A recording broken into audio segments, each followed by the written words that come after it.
A Celtic State of Mind has been named as one of 7 finalists in the Best International Podcast category at this year's Football Content Awards. We won the Best Football Podcast Award in 2018, and it is a real achievement to be finalists once again. Thank you all for your ongoing support over the last 3 years. If you have been enjoying our daily content, then feel free to vote for A Celtic State of Mind at footballcontentawards.com. I have added the link to the bio of this episode, and the instructions and further links are also on axom.net. You can also vote on Twitter by simply tweeting, "I am voting for" at AxomPod in @the_FCAs for hashtag Best Podcast. Thank you again for all your support.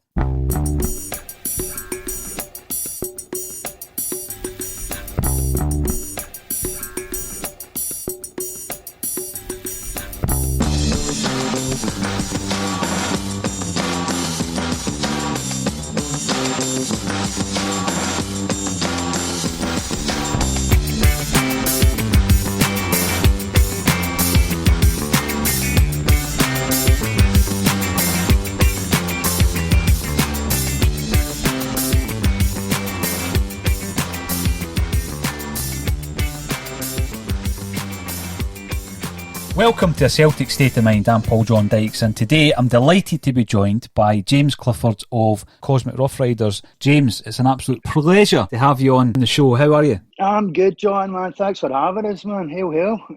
Absolutely. It's an absolute pleasure because I think one of the things looking back on Cosmic Rough Riders, on the outside looking in, you see a band who are picked up from Alan McGee, one of the Svengali figures in Scottish music, and obviously the next thing you know, you're in the charts, you're at the Q Awards, you're travelling the world, you're playing with bands like U2. It's an incredible story, but I remember seeing you guys in, I'm going to say the early days, but obviously you'd been going for a while, back in the day at the Martell in Falkirk. Aye, it was maybe black and white back then, eh? Black and white tickets. Now, aye, that was a while ago, John. Aye, that's a good 20 years ago or something, man. Aye, we also played big in Falkirk. That doesn't happen anymore, does it? Big in Falkirk No. Festival.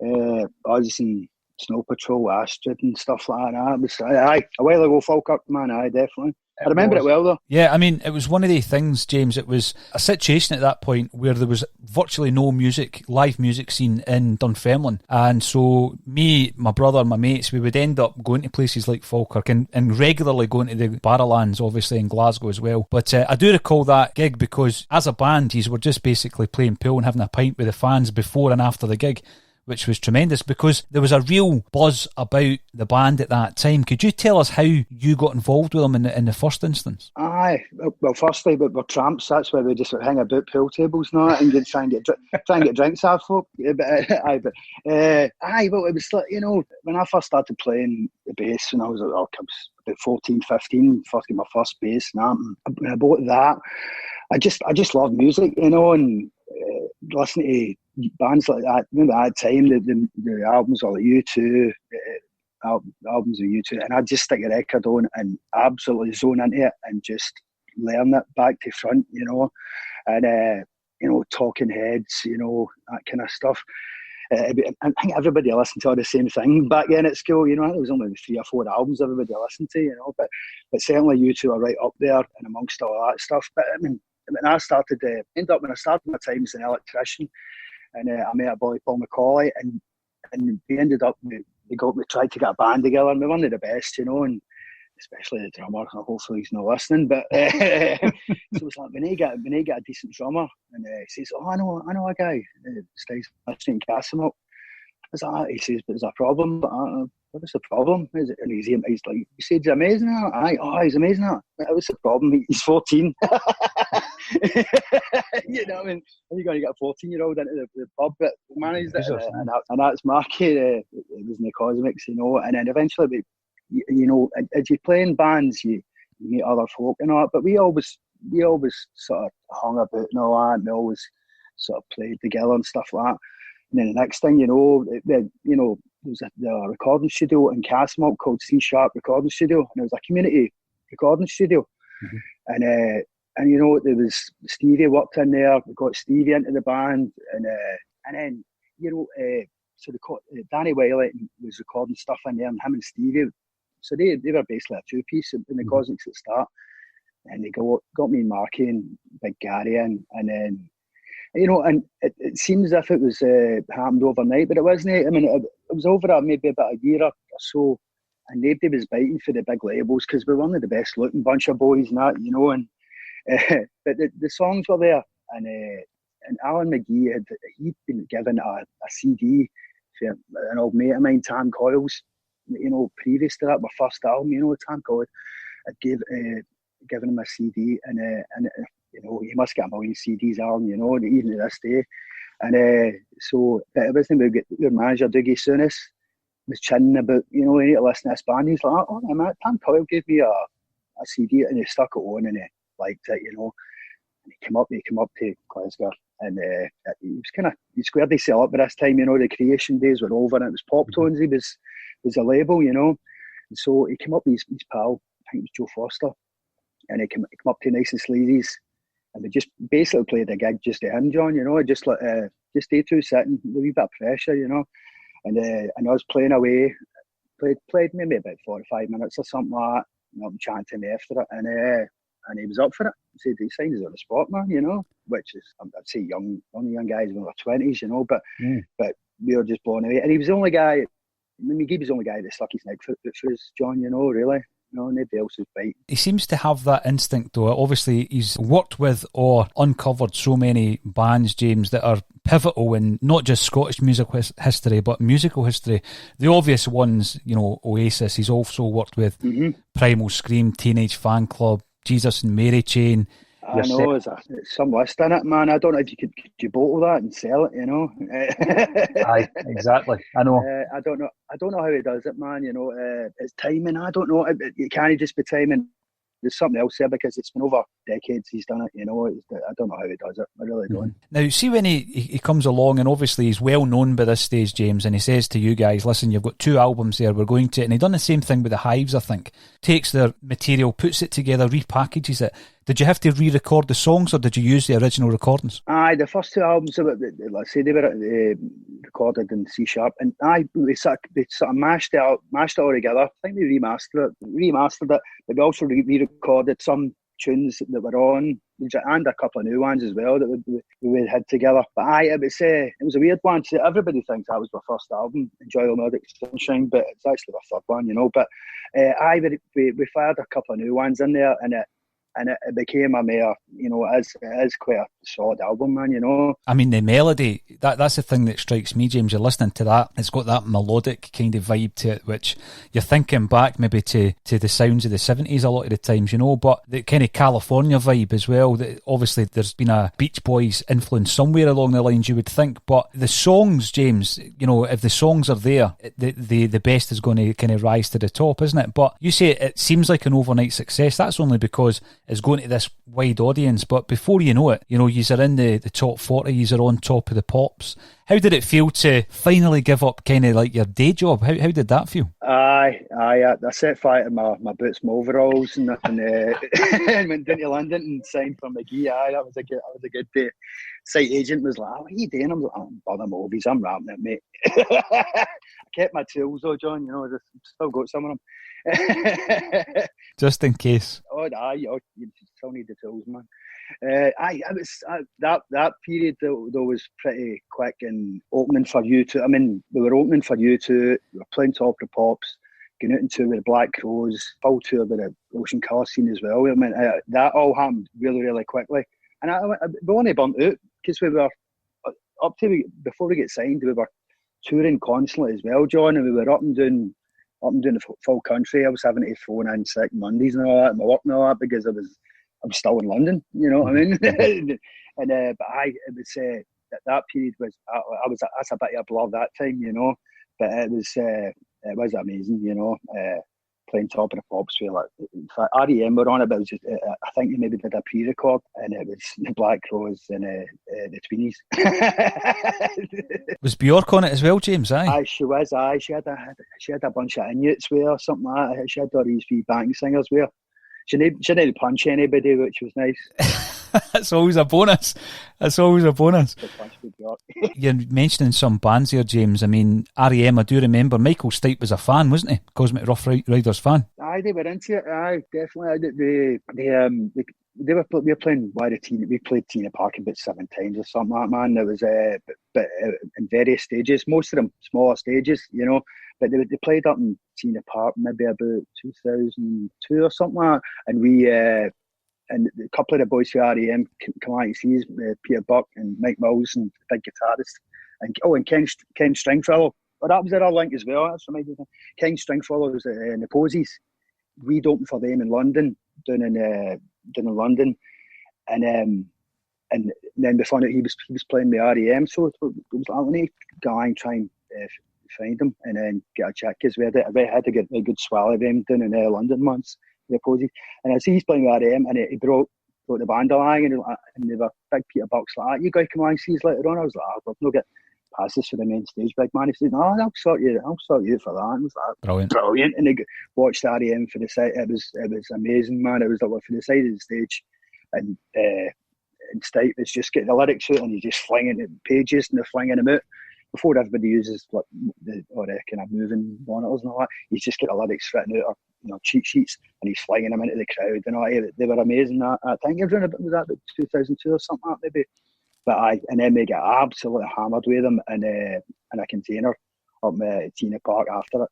And I can't really kind of I can't explain how drunk I was, man. It was I kind of left my body, you know.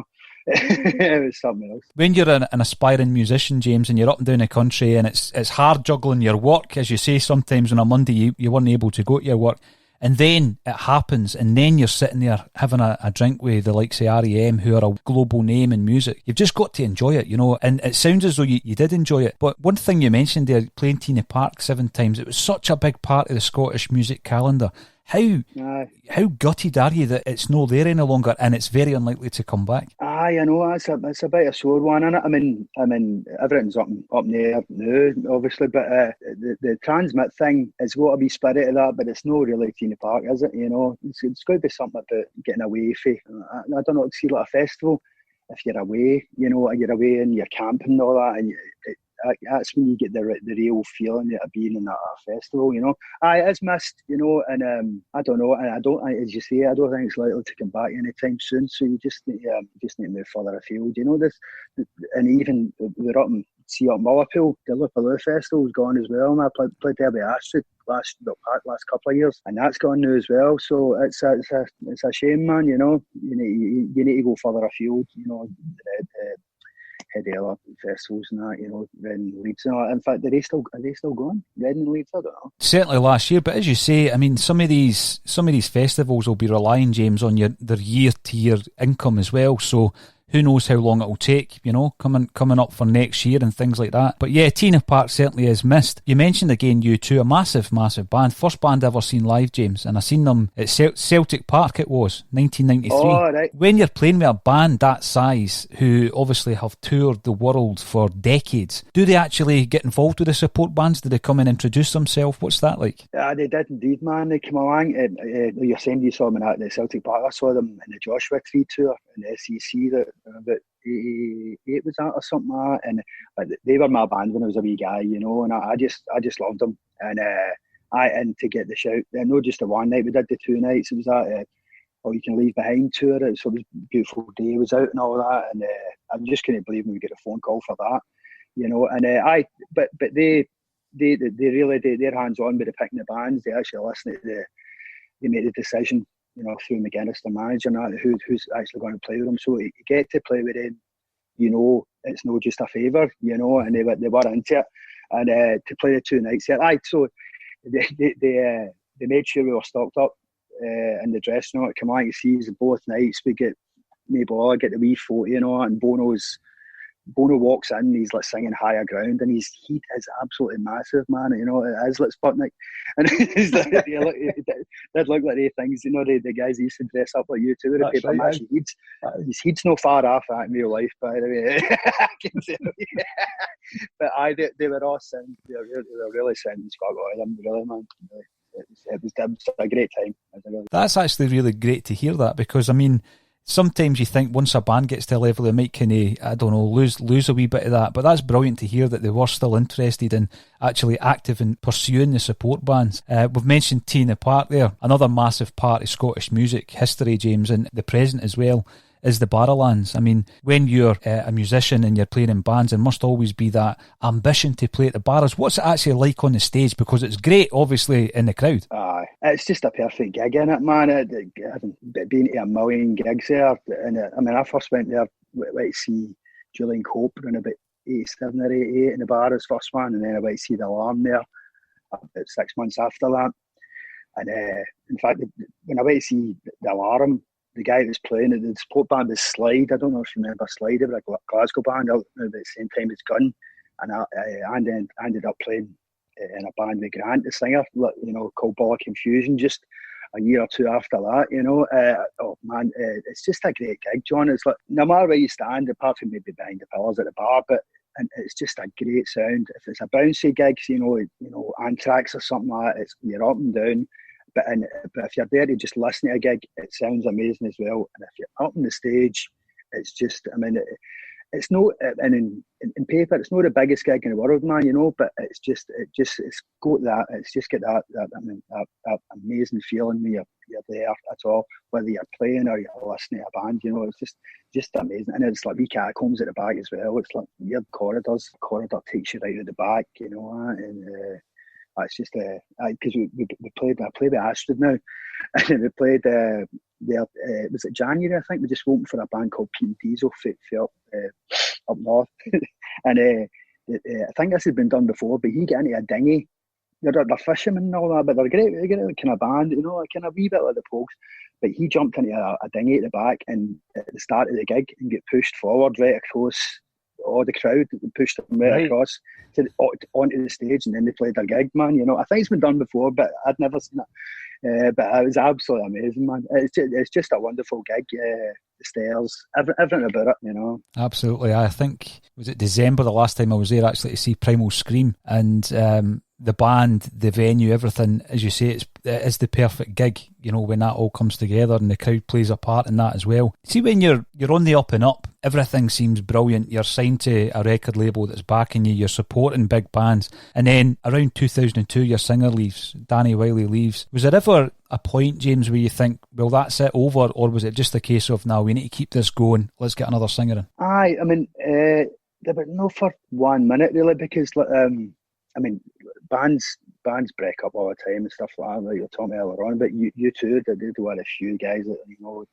they're all still together. It's crazy, but I don't know what the formula for that is. But I mean, the rest of the guys, we were all really tight. I mean, Danny your singer then, Danny, he just wasn't into the touring and stuff like that, and we were all absolutely built for it. We all loved it, and we did a shitload of touring. And there was one, Danny walked off a European tour once in, I can't remember, was it Belgium we were playing or somewhere, or Germany? Belgium, I think it was. We played a gig in Brussels, and he boosted. He went home. He'd I don't know if I can't take this. And we're like, we're going to do it. And Stevie was like, okay, I'll just sing it. I was there the whole time anyway. And he's like, no, it's all right. Yeah. And we played. So he'd left that first thing that morning, and we did the gig that night. Didn't even rehearse the writing. We just did the gig that night, and that's when we knew we could do it without him, man. And but bands just sometimes singers come and go, but both parties moved on, man. But it was just, no, we'll just need to do the gig tonight. And then once we did that, we were like, this is brilliant to win each other. This is brilliant, and just finished. They came back. Danny came back, but eventually left. But we just went our separate ways, and he did his own thing, and we carried on with the Cosmics, Good on you. I know that you've supported a lot of big bands that you've mentioned there, but one other thing that interested me was, and we've mentioned some great Scottish names, but Frankie Miller, you worked on a song for a tribute album of Frankie. I mean, just how special a talent was Frankie Miller, James? Aye, what a voice, man, amazing. And lovely guy as well, man. That was, we get in contact with, there was a boy putting an album together because he's because his health issues and stuff like that, and they're like, "Well, we'll go for that right away." And we started recording "When I'm Away From You," a song of his, and it's just a lovely song. And we're starting to record it, and our manager Dougie was like, "I could maybe pull a favour in here." I was like, "I know a guy. I think it was the tour manager at the Eagles or something like that." And Joe Walsh, the guitarist at the Eagles, is like was an old pal of Frankie. In fact, he was recording an album with Frankie Miller, and he took his bad to him. And Diggy phoned up the tour manager of the Eagles. And was like, "See if you can get Joe Walsh in this song, will you?" And we got email back near enough right away. I Joe, put some guitar on it if you want. I'm like, brilliant. Yeah, but we had to buy this. It's called I think it was called ADAT. It's called. It looks like a VHS tape. We had to hire one of those. It was an old American way of recording things, and it was like a big VHS. We recorded all our stuff on it, and then sent it over, physically sent it over to Joe Walsh. How times have changed, man. You know. Mm-hmm. We had to physically send this ADAT tape over like a big VHS, and then he put his guitar parts on it, sent it back there, and that went on the album, man, straight on the album. And it's like you know, I'm dead chuffed for that, because that was a band we were on, is the Eagles, you know. And then when the gig came round in the Barras, gig came round to do a tribute gig for Frankie and the support of the album. Joe Walsh is playing it, and he said that, I'll come up stage and play these if you want. It's like, oh my God, brilliant. You know. And then we actually did a rehearsal with him in Bella Studios in town, in Glasgow as well, and that was something else, you know. And we actually changed the key of the song, John. We were like, Stevie was struggling with the lead vocal. He was like, "Joe, we're changing the key for DEC, right?" And he was like, "Okay, man, no problem." And you know, it was just brilliant. Great memories, James. What does the future hold for you in your music now, James? I play with me and Marky, the drummer for the Cosmics. We still play together. We play in a band called Trunk Monkey. We do some gigs about doing classic rock stuff now, and we record stuff with friends and all that. But I play with bass with Astrid now, old mates of ours. He used to, for the early days of the Cosmics, that we used to have the same manager, and we used to do tours together and stuff like that. So Willie and Charlie, I've just got my first album out last year in like 14 years or something like that. So I'm playing with Astrid, and we're just having a rare time. And they were around about the same time as us, and they've been through all the same experiences like he did, you know. And it's just a joy to play with the two boys, you know. So brilliant. You started going to your gigs in the kind of late 80s as a fan, going to watch bands that of the times. When did you start going to watch Celtic, James? What was your introduction to Celtic? With the Celtic was, it's always your dad, isn't it? Your dad takes you your first game and that. And I've got an older brother, John, a couple of years older than me. So the one I can remember, I had to have I did my homework, and I think the first one that I must have went to is it was Celtic St Mirren, and it was around about 1981. That's the one I remember. It was like 7-0. It was a 7-0 game, a hat trick with Frank McGarvey. Nicholas scored, I think, as well. And but that's the one I remember, because I remember being upset that they weren't playing in the hoops. It's like that. They're at home, they're not playing it. They were playing in it. It was like the way sort of green one, you know, like green top. And I was like, I didn't get it. I mean, I was like 10, you know, and I was like, Dad, why didn't it just tap my shoulder? Dad, how did they not play? How did they wear the hoops? You know, and that's how I kind of remember that. You know, see, I'm for the Casey in the East End of Glasgow, so it was walkable. So it was a good walk, but it was walkable to go to the home games, you know. My dad would take me and my brother. My brother was mega into Celtic, like heavy duty into Celtic, and he was a great football player as well, my brother, you know. But we also, and my dad used to take us to like Partick Thistle games, because his cousin is Alec O'Hara. He used to play for Thistle and Morton. Aye, and just, I mean, mind that scene. I used to play with him when I was a young lad, but so we would go to see the Jags as well. My dad just loved football, you know. And I remember going up to Firhill, and once, and like it was my dad got us backstage, you know, got us back in and meet my uncle Alex, not my uncle, but my uncle Alec, and chatting away before the game and that. And Ruffy's like was the goalie for Thistle then, and I'm no entirely sure. I was very young, you know, but I think he might have threw a medicine ball for me to heed her.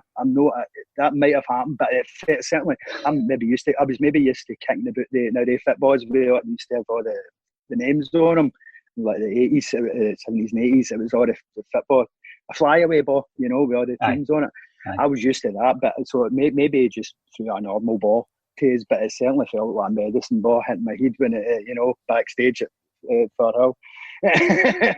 Great memories. I mean, see, you've gone into Celtic. You've gone to Celtic at a time where you're talking Frank McGarvey, Paul McStay coming through, Charlie Nicholas coming through. You've seen great times in the 80s and then dark days in the 1990s. James, how grim was it in the 90s? Aye, he'd been doing a bit then, didn't it? It was like in the 80s. It was like Charlie Nicholas was the man. Well, the boys around my age, and the heart, what portrays the heart of Celtic, who's Tommy Burns. It's like it was when you go to the 90s, it was sore, and especially having Tommy there when and we're doing really well, but just not well enough. Like 94 and and eventually getting some in 95 was amazing, but I was a tough time. But I was pretty sore. But I was mega. That was when I was mega into the music then. So I had something to distract me from how rubbish it was back then. But it was a few years when it was without having anything on the table in the trophy cabinet. But aye, but times change, and it's a wee bit better now, isn't it? Well, this is the thing, James. I always like having a wee chat about the 90s because it brings everything into perspective. But I've spoken to a few guys who were regulars at Celtic Park during the 1990s, and it's always a strange one because, for example, 3 members of Teenage Fan Club had a season ticket in 1994-95, and Joe McAlinden from Superstar also had a season ticket, and him and Jim Lambie would go to the games, but they only had one pair of gloves. So one of them had it for the first half and one of them had them for the second half because they were skint at the time. All the success was yet to come. See, back then you could probably get a lift there then, could you you're still getting a lift there, the gates for then. When did they stop that actually? That was a big thing with leaving Celtic Park just temporarily for a season. By the time we went back, James, that was the end of all that, wasn't it? It was very strict after that. Yeah, the numbers were actually correct, maybe. Aye, it was always 28,000 at the game. I know. See, when you started going on tour, James, I mean, how did you keep up with Celtic then? It wasn't like today, even though it wasn't 100 years ago. It's not as though you could have a laptop and just watch the games and all that kind of stuff. How difficult was it? We always had very understanding. You find a way. We always had very understanding. We were pretty much all Celtic fans, apart from Gary, with one of the guitarists, but he would still, because we were going to pubs to watch the games, he'd be quite into it. So we had great tour managers in. We had guys like PK and Bomber, God rest them, and we would find somewhere to get the game. You've just so many Irish clubs about everywhere up and down the country, but a lot of countries. But so there was one time I remember, John. It was the Juventus 4-3 game. We managed to catch. We were on tour at that time. I can't remember what was that about 90, 2001, 2000 maybe. The treble year, wasn't it? Yeah, it must have been a bit then. Aye, 2001. Aye. So, but we managed to catch the game. That was amazing. I caught that game in Leeds in a wee Irish club in Leeds. About less than a mile away for the gig. But just having an understanding tour manager goes a long way, man. We would always find it, and God, the early days of the Cosmics, it was that WAP phone thing, and it was like you couldn't really get the scores that well, so it was radio and folk phone you up and stuff like that, But aye, but good tour managers. It's good to have a good tour manager. You need a good tour manager. This is the thing, James, because we do speak to a lot of guys who are involved in music, and they're all Celtic fans, obviously. But there is a thread developing. Do you find that yourself? For example, obviously you've dealt with U2, and I think, although you might not admit it, Bono's obviously a Celtic fan. And all the best musicians, all the creative guys and girls are all Celtic fans. Is that something that you noticed when you were out and about within the music industry as well, James? Aye, well, it's usually one of the first questions you ask, isn't it? Aye, you find it out quite soon, aye. Aye, then you know where to go for them, innit? You're a fan. What's your team? I'm from Norway, what are you talking about? Exactly. Aye. It's weird that, isn't it? It's weird that, isn't it? That's another thing. It's that mysterious thing, like you're saying, McGee earlier on. It's like, how do you do it, and how do we do it? I don't know. That's a good question, man. Somebody That's a question for a scholar. It certainly is, James, but it is definitely a trend, and as you say, we're in better times now, James. So just been crowned 9 in a row champions. It was an unusual one because we're all in lockdown. How did you manage to celebrate that, if you were able to celebrate it? That was just, I don't want to say it was a damp squib, but because we deserved it, didn't we? I mean, we did deserve it. We were head and shoulders above anybody out there. And we just managed to all pull on what Celtic taps in the house and have a wee swally and just enjoy it because we won it fair and square, under the circumstances. Oh, you're right. You're right. No matter how certain people in the media try to skew the fact that it was won fair and square and nobody expected to happen what has happened. I mean, how are you dealing with the lockdown yourself, James? We've been 12, 13 weeks staring at four walls. It's been eased a wee bit, but I've been looking online and people are just, they're ignoring everything now, and there's beaches full of people, and I'm a bit concerned that it's all going to explode again in the next few weeks. Aye. You might see a spike, John. That's a wee bit worrying, but see how that turns out. But I've just been home improvements, and I managed to get my studio back up and running, and a recording studio in the house again. Recording, it's amazing what you can do online now. This call, for instance, exactly. It's amazing what you can do, and it just takes a wee bit more time. You can't have all guys in the room doing stuff, but we can do stuff online and still be creative and have a good laugh first and foremost, man, Well, I've certainly enjoyed a wee catch-up today with you, James, so all that's left for me to say is thank you very much for joining me on A Celtic State of Mind, sir. Oh, brilliant, John. Thanks for having us, man. Hail, hail.